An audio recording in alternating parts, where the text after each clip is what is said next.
Speaker Punjab assembly Malik Ahmad Khan की क़यादत में Punjab assembly के वफ़द ने बारबाडोस में मुनक़िदा कॉमन वेल्थ पार्लियामेंट्री कॉन्फ्रेंस में शिरकत की।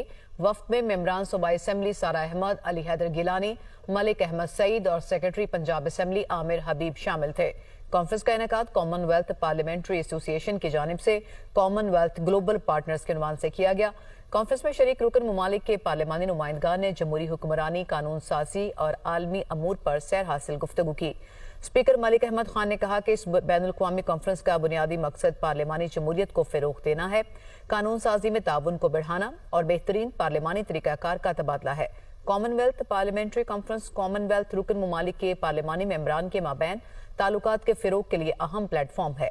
मेंबर सूबाई असम्बली सारा अहमद का कहना था कि स्पीकर पंजाब असम्बली मलिक अहमद खान के सरबराही में वफ़द के हमरा कॉमनवेल्थ पार्लियामेंट्री कॉन्फ्रेंस में पाकिस्तान की नुमाइंदगी मेरे लिए एहसास की बात है।